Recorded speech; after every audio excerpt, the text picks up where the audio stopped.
দুর্গাপুরের সবথেকে বড় সরস্বতী ঠাকুর কোথায় হচ্ছে আপনারা নিশ্চয়ই জানেন।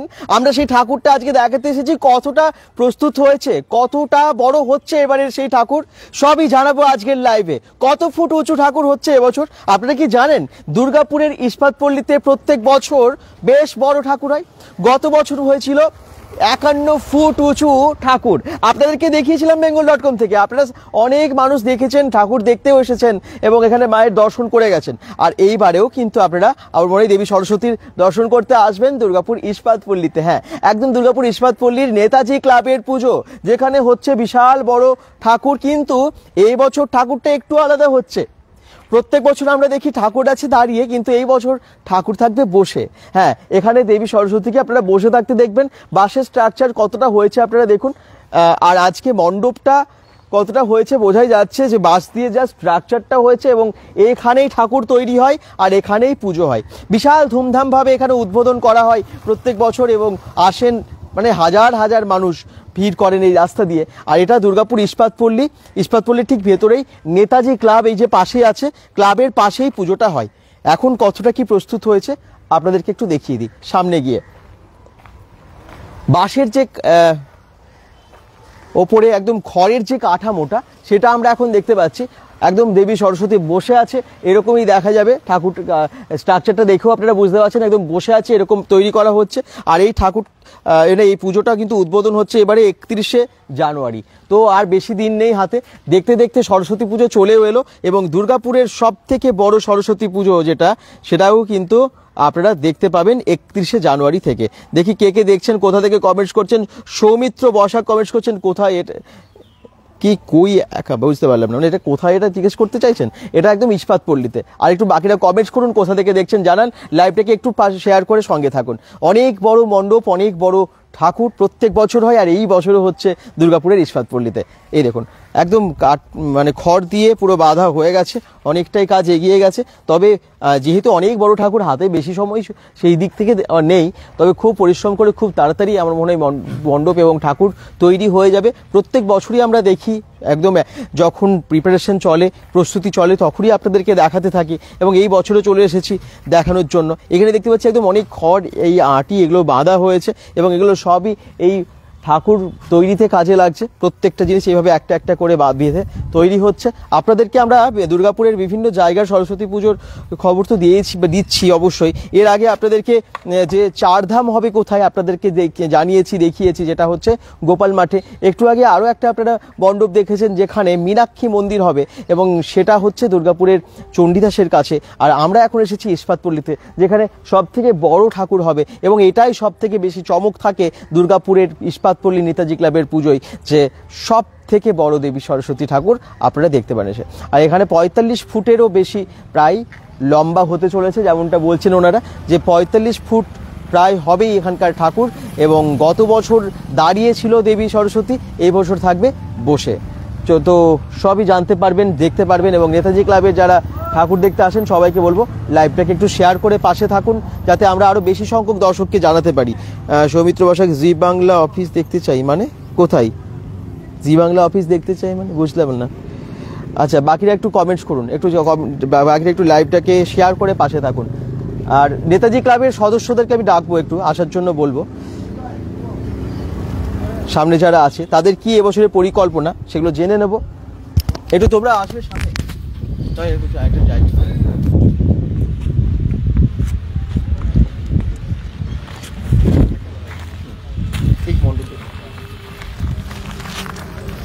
প্রত্যেক বছর বিশাল চমক দেয় নেতাজি ক্লাব ইস্পাতপল্লীর। আর এই বছর তোমাদের তাহলে কত উঁচু ঠাকুর থাকছে? এখন তো বসে ঠাকুর করেছি এবছর। হ্যাঁ, যার উচ্চতা প্রায় 45 ফুট থাকবে, মানে জেলার সেরা। 45 ফুট থাকবে। আচ্ছা, জেলার সেরা? তাই জেলাতে এরকম আর কোথাও হচ্ছে না। তো 45 ফুট এমনটা বলছেন যে জেলার সেরা ঠাকুর হচ্ছে এবারে দুর্গাপুর ইস্পাতপল্লী নেতাজি ক্লাবে। আর কি কি চমক দেখবো? এমনিতে এবছর না, প্রত্যেক বছরই বড়ই থাকে। ঠিকই, প্রত্যেক বছরই। পশ্চিম বর্ধমান জেলার মানে সব থেকে উচ্চতা বেশি আমাদেরই। এছাড়া আরো অনেক কিছু 7 দিন মেলা থাকবে, 31 তারিখ থেকে 5 তারিখ পর্যন্ত। আচ্ছা, 7 দিন মেলা থাকবে। যেহেতু মাধ্যমিক পরীক্ষা, সেইটা মাথায় রেখে 31 তারিখে উদ্বোধন করতে হচ্ছে আমাদেরকে। আচ্ছা, 31 তারিখ থেকে উদ্বোধন, এবং এখানে মেলাও বসবে। তার সাথে আর কি কি অনুষ্ঠান থাকবে এখানে? 31 তারিখ উদ্বোধনী অনুষ্ঠান থেকে শুরু করে প্রত্যেক দিনই কিছু না কিছু, একদিন 3 তারিখে যেমন আছে কলকাতা নাইট, প্রত্যেক দিন কিছু না কিছু সাংস্কৃতিক অনুষ্ঠান বা এমনি ফাংশন হোক, যা হোক কিছু। পুজোর প্রত্যেকটা দিন এই রাস্তায় বিশাল ভিড় থাকে এবং ভিড় সামলানো মুশকিল হয়ে যায়। এবারে কি ব্যবস্থা নেওয়া হচ্ছে সেভাবে? ব্যবস্থা সম্পূর্ণ প্রশাসনিক দিক থেকে সম্পূর্ণ আমরা যতটা সাহায্য চাই সেইভাবে পাই। দেখা যাক এই বছরও পাবো আশা করি। আচ্ছা, তো ঠাকুর তার মানে আপনারা দেখতে আসতে পারবেন 31শে জানুয়ারি, তার মধ্যে রেডি হয়ে যাচ্ছে। কি মনে হচ্ছে এত তাড়াতাড়ি এত বড় ঠাকুর তৈরি করা সম্ভব হবে? আজকে তো দেখতে দেখতে হয়ে গেল 19-20 তারিখ। তো এটা তো আমাদের এই 3 দিন কাজ হয়েছে, এখনো আছে হাতে 10 দিন। আচ্ছা, দেখা যাক 10 দিনের ভেতরে 3 দিনে যদি 10 দিনের মধ্যে পুরো কাঠামো তৈরি, তার উপরে মাটি এবং রং দিয়ে এত সুন্দর প্রতিমা তৈরি সব হয়ে যাবে। মিস্ত্রি নানা রকমের লেগেছে, কেউ প্লায়ার কাজ করছে, কেউ খড় লাগাচ্ছে, যার যেটা কাজ বিভিন্ন জায়গাতে কাজ চলছে। আচ্ছা, আর মিস্ত্রি হচ্ছে আমাদের অনুপদা গ্যারেজ মোড়ের, ওর কারখানা আছে ঠাকুরের। আচ্ছা, ওই বিভিন্ন জায়গার থেকে মিস্ত্রি নিয়ে এসছে, কোনো বর্ধমান থেকে। এবছর যেমন মুখটা আর আঙুলের জন্য যেটা প্রবলেম হয় প্রত্যেক বছর, সেই জন্য এবছর ব্যান্ডেলের কাছে যে মগরা আছে, মগরার ওখান থেকে কন্ট্যাক্ট করেছে, ওই দাদাই কন্ট্যাক্ট করেছে। আচ্ছা, ওখান থেকে নিয়ে আসছে মুখ করার জন্য। আচ্ছা, মুখ করার জন্য ঠাকুরের মুখটা সেরকম মুখটা নিয়ে সবাই বলে যে মুখটা মানে ঠাকুরের উচ্চতায় মুখটা একটু সৌন্দর্যের জন্য। দেখা যাক, তাই প্রচেষ্টা তো আমরা চালিয়ে যাচ্ছি। ঠিকই, তার মানে এবছর ঠাকুরের মুখটাও অনেক সুন্দর হবে।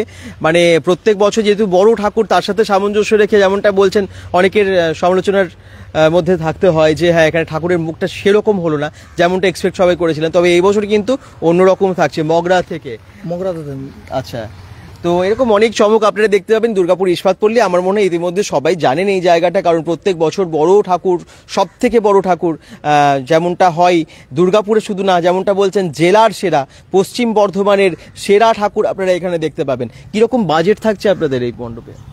টোটাল তো মণ্ডপ এত হাইট, যার উচ্চতা মানে বাঁধার জন্য মিস্ত্রিকে দিতে হচ্ছে আমাদেরকে, মানে ডেকোরেশন প্যান্ডেলের জন্য 1 লাখ টাকা। আচ্ছা, শুধু মণ্ডপের, বাকি টোটাল কাজের জন্য প্রায় 3 লাখ টাকা দিতে হচ্ছে মিস্ত্রি ডেকোরেশনকে। আচ্ছা, তারপরে বেশ অনেকটা বাজেট রাখতে হয়েছে এত সুন্দর মণ্ডপে। টোটাল 6 লাখ থেকে 7 লাখ টাকা আমাদের পুজোর বাজেট। আচ্ছা, টোটাল পুজোর বেশ অনেকটাই বাজেট আছে এবং সেই হিসেবে আপনারা দেখতেও পাবেন বড় পুজো। সঞ্জয় ইলেকট্রিকের, আচ্ছা, যে প্রত্যেকটা জায়গায় চমক দেখাচ্ছে, যে শঙ্করপুর থেকে শুরু করে একদম। সঞ্জয় ইলেকট্রিক্যাল খুব ভালো এবং আমরা জানি, এবং সত্যিই তাই। আমরা এর আগে ওনাদের অনেক কাজও দেখিয়েছি। রিসেন্ট আমরা আপনাদেরকে জয়দেব মেলার কাছে একটা আশ্রমে দেখিয়েছিলাম ওনাদের লাইটের কি দুর্দান্ত কাজ। আর এই বছর সঞ্জয় ইলেকট্রিক্যালের কাজ এখানেও হচ্ছে। দুর্গাপুরের শুধু না, পশ্চিম বর্ধমানের সব থেকে বড় ঠাকুর যেখানে হয়। গত বছর হয়েছিল 51 ফুট, তার আগে হয়েছিল 42 ফুট না 41 ফুট। তো এরকম প্রত্যেক বছর এখানকার চমক থাকে, সব থেকে বড় ঠাকুর। আর এবছর আপনারা 31 জানুয়ারি এলেই দেখতে পাবেন। এই দেখুন, একটু সামনের থেকে দেখিয়ে দিই। ধন্যবাদ আপনাদের সবাইকে। নামটা একটু জানা হলো? আমার নাম সিদ্ধার্থ সাইনি, ক্লাব সদস্য। আচ্ছা, তোমার নাম? বিশ্বজিৎ পাত্র, ক্লাবের সদস্য। আচ্ছা, তো নেতাজি ক্লাবের সদস্যরা, আর তারা ভীষণ পরিশ্রম করে চেষ্টা করে সব থেকে বড় ঠাকুরটা যাতে দুর্গাপুরে হয়, এই ইস্পাত পল্লীতেই হয়, এবং আপনাদেরকে প্রত্যেক বছর সেই উপহারটা দেন। কিন্তু এই দেখুন, এখানে কিন্তু এত বড় ঠাকুরটা কিভাবে তৈরি হচ্ছে, একদম মাচায় বসে কাজ করেন শিল্পীরা। প্রত্যেক বছর প্রিপারেশনটাও আমরা দেখিয়েছি, এই বছরও দেখতে পাচ্ছেন। এখন দুপুরবেলা শিল্পীরা একটু হয়তো লাঞ্চে বা অন্য কোনো কাজে গেছেন, তো আবার সারা দিন ধরে কাজ করে এই সুন্দর ঠাকুরটা তৈরি হয়ে যাচ্ছে। আর হয়তো এক সপ্তাহের মধ্যে আরও অনেক কিছু চেঞ্জ আপনারা দেখতে পেয়ে যাবেন। আমরা নিশ্চয়ই আসবো পুজোর আগে এবং আপনাদেরকে এখানকার ঠাকুর, এখানকার মণ্ডপ সব দেখাবো। যেমনটা বলছেন যে 45 ফুট উঁচু ঠাকুর, সেই হিসেবে তো মণ্ডপটাও বড় করতে হবে, আর সেই জন্য বাজেটও অনেক বেশি রাখতে হয়েছে।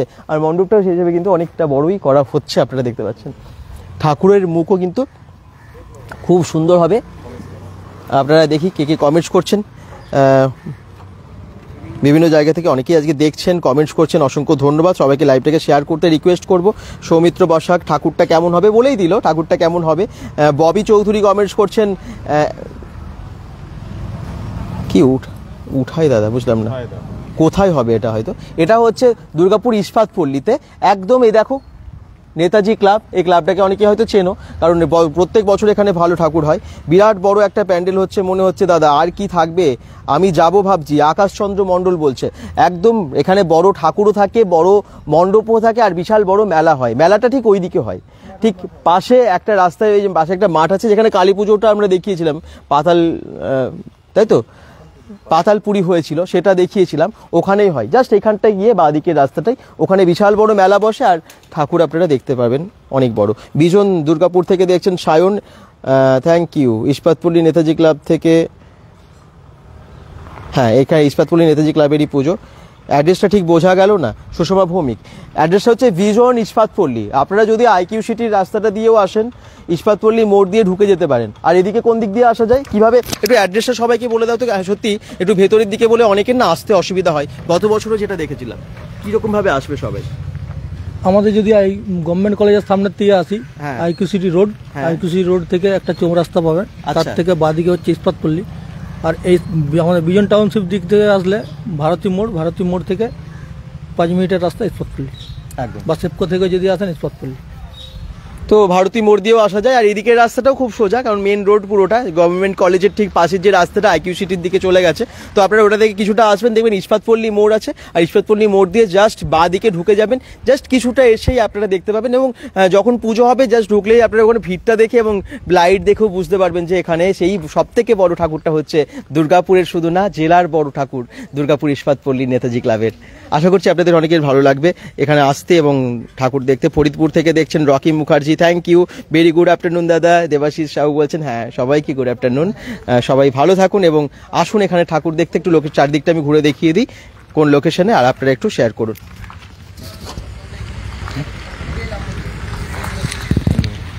ক্লাবের একদম ছোট বড় সদস্য সকলেই এখানে ভীষণভাবে পরিশ্রম করে হাতে হাত লাগিয়ে কাজও করেন এবং এত বড় মণ্ডপটা হতে সাহায্য করেন। আর আপনারা আশা করছি লোকেশনটা বুঝতে পেরেছেন। ঠাকুরের মুখ এখনও তৈরি হয়নি, ঠাকুরটা এখনও জাস্ট কিছুটা তৈরি হয়েছে। তবে তার আগে আপনাদেরকে আরও ইনফর্ম করে দিলাম যাতে আপনারা এই বছর সবথেকে বড় ঠাকুরটা দেখতে আসতে পারেন। এই দেখুন মণ্ডপের যতটা কাজ হয়েছে দেখিয়ে দিচ্ছি, এবং তার সাথে ঠাকুরটাও কিন্তু জাস্ট ঘরের স্ট্রাকচারটা কিছুটা হয়েছে। সেই হিসেবে দেখতে গেলে কাজ এখনও অনেক বাকি, সময় কিন্তু খুব বেশি নেই। তবে ওনারা যেমনটা বলছেন, যারা শিল্পী আছেন তারা খুব পরিশ্রম করে কাজ করবেন এবং করছেন। খুব তাড়াতাড়ি এই মণ্ডপ এবং ঠাকুর তৈরি হয়ে যাবে এবং 31শে জানুয়ারি গ্র্যান্ড ওপেনিং এই মণ্ডপের। এই রাস্তা যেটা দেখতে পাচ্ছেন, এই যে বাঁশের একদম ব্যারিকেড বাঁধা হয়েছে, এখানে পুরো লাইট থাকে, আলোয় ভরিয়ে দেয়। আলোর বিশাল চমক থাকে দুর্গাপুর ইস্পাতপল্লীর এই নেতাজি ক্লাবের পুজোয়। প্রত্যেক বছর সঞ্জয় ইলেকট্রিক্যালের কাজ তো এবছরও হবে, তো এই বছর কিন্তু আরও সুন্দরভাবে সেজে উঠবে, গত বছর থেকেও সুন্দরভাবে সেজে উঠবে এমনটাই আশা করা যায়। কারণ এত বড় মণ্ডপকে সাজাতে গেলে যে বিপুল আলোর দরকার হয়, তার কাজ এবছরও করছেন সঞ্জয় ইলেকট্রিক্যাল থেকে। আর এটা হচ্ছে সোজা বিজনের রাস্তাটা সোজা চলে গেছে, ভারতী মোড়ের দিকে যাওয়া যায়। আর এদিকে সোজা চলে গেলে, মানে মণ্ডপের পাশ দিয়ে সোজা চলে গেলে আপনারা আইকিউ সিটির যে রোডটা সেটা পেয়ে যাবেন। আশা করছি অ্যাড্রেসটা বুঝতে আর কোনো অসুবিধা হবে না, আপনারা সহজেই আসতে পারবেন নেতাজি ক্লাবের এই পুজো দেখতে। কিছুদিন আগেই খুঁটি পুজো হয়ে গেছে, আর এখন মণ্ডপটা মোটামুটি রেডি হয়ে গেছে কিছুটা, এবং ঠাকুর রেডি হতে আর হয়তো এক সপ্তাহ, তার মধ্যে হয়তো অনেকটা কাজ এগিয়ে যাবে। আর আপনাদেরকে বলবো, সবাইকে বলবো, রিকোয়েস্ট করবো যে একটু লাইভটাকে শেয়ার করে পাশে থাকুন, যাতে দূরের মানুষের কাছে পৌঁছে যায় এই খবর। দুর্গাপুর শুধু না, পশ্চিম বর্ধমানের সবথেকে বড় ঠাকুর হচ্ছে এখানে।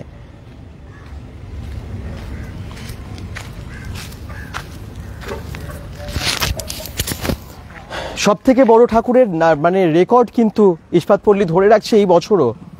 42 ফুট, তারপর 51 ফুট, আর এই বছর আবার 45 ফুট। তবে 45 ফুট কিন্তু ঠাকুরটা বসে থাকবে, প্রত্যেক বছর ঠাকুরটা দাঁড়িয়ে থাকে। উদ্বোধন হবে এখানে 31শে জানুয়ারি। আর বিসর্জনের ডেট কবে? বিসর্জনও তো অনেক বিশাল ধুমধামভাবে হয়, আর এখানেই হয়, এখানেই ফায়ার ব্রিগেডের মাধ্যমে বিসর্জন হবে। এবছর ডেটটা কবে বিসর্জন? ডেটটা হচ্ছে 6 তারিখ। 6 তারিখ এই বড় ঠাকুরের বিসর্জন, এবং ফায়ার ব্রিগেডের মাধ্যমে এই বছরও হবে মণ্ডপেই বিসর্জন। তো আপনারা নিশ্চয়ই গত বছরও দেখেছেন বিসর্জন, এসেছেন নিশ্চয়ই। এই বছরও কিন্তু একই রকমভাবে মণ্ডপে, যেহেতু এত বড় ঠাকুর বাইরে নিয়ে গিয়ে বিসর্জন করা একটু অসুবিধা হয়, সেই জন্য মণ্ডপেই ব্যবস্থা করা হয়। যেমনটা আমরা দেখেছি নাইট অ্যাঙ্গেলের কালী পুজোয় বা আরও বিভিন্ন জায়গায় এখন বড় কালী ঠাকুরের কালী পুজোয় যেরকম বিসর্জনের ব্যবস্থা করে। 5 তারিখে? আচ্ছা, ওনারা বলছেন যে 5 তারিখে বিসর্জনের ডেট। মাধ্যমিক আছে তার জন্য আগে আচ্ছা, যেহেতু মাধ্যমিক পরীক্ষা আছে সেই জন্য 5 তারিখে বিসর্জন হবে এখানকার এই ঠাকুরের। তো আপনারা নিশ্চয়ই তার আগে ঠাকুর দেখে যাবেন এবং আনন্দ করে যাবেন। সবাই ভালো থাকুন, সুস্থ থাকুন, bengal.com-এর সাথে থাকুন। অবশ্যই পেজটাকে ফলো করে দেবেন এবং আসবেন এই নেতাজি ক্লাবের সরস্বতী সব থেকে বড় ঠাকুর দেখতে। Bye bye.